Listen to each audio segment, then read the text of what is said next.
on. So these are all the salient features again to extend the coverage of ESI Act. Currently, if you maybe you must be aware that for each establishment, if it has 10 or more employees, then the Act will be applicable, ESI Act, except in 1 or 2 states where the threshold limit still remains to be 20. But I think once this code is through, it will be uniform for all the states. The threshold limit will be 10. And for plantations, currently the ESI Act is not applicable, right? But this code gives the option to the plantations to whether to, if they want to participate or cover their establishment and their employees under the ESI Act, then that is possible now. So option is given, but of course again the management has to accept, and the majority of the employees among the number available, they have to accept.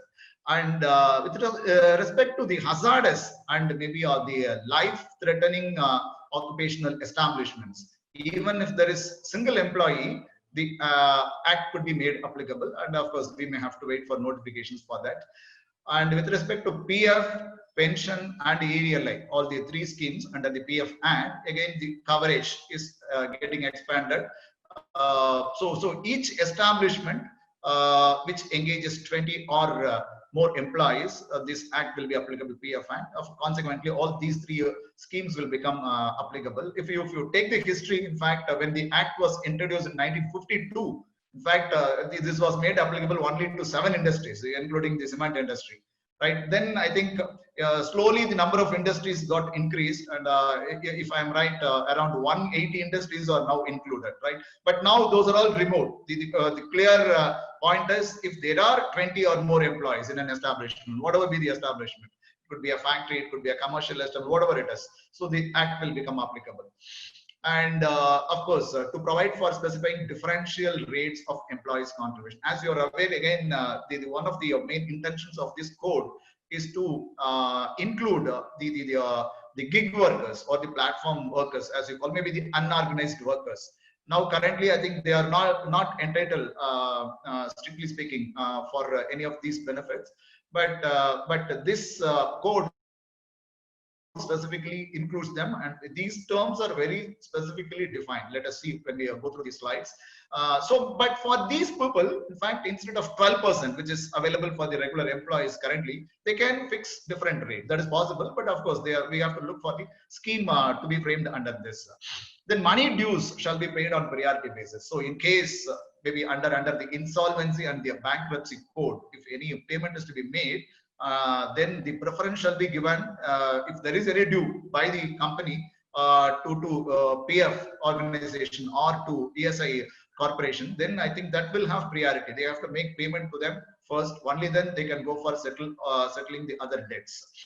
And if the employer, in case, fails to register his employee under ESI or fails to pay the contribution in respect of an employee, then also, in fact, the ESI corporation will have powers to extend the benefits to the employee. But of course, whatever the amount incurred for extension of such benefits, in fact, that can be recovered by the ESI corporation from the employer concerned. That is the idea again.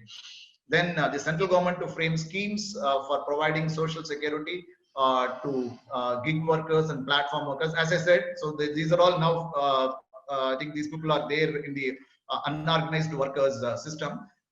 We can, I think, when we say platform worker, we can say maybe, for example, the Uber Eats or the Ola cabs, right? So we are downloading the app and we are booking whatever service we require, and some driver comes and provides the service. We make the payment either digitally or we make the cash payment to the driver.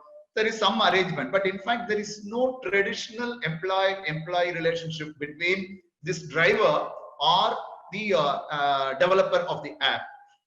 So there is no employer-employee relationship. So there are different kinds of people. That maybe Swiggy persons. In fact, they are bringing a food or whatever is ordered, right? But I think neither the hotel management or the persons who are actually asking for some food. They are not the employers of that person, right? So it is clearly unorganized. So the idea is, again, it is these people are also to be brought under at least social security schemes, right? I think these people, these definitions are not there in the code on wages and also in occupational safety. But when it comes to the question of social security, somehow these people are also included, and that is the idea.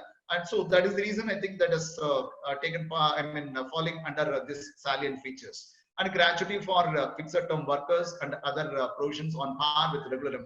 Again, you must be aware, fixed term workers, now it is recognized.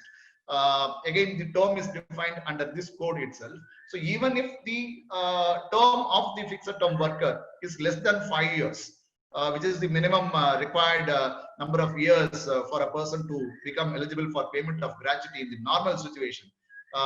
So even then, these fixed term workers will be eligible for gratuity even if it is less than 5 years, but on pro rata basis. That is the idea, and they are also entitled for the wages, the hours of work, on all the other stuffs, maybe on par with the permanent regular employees of the establishment.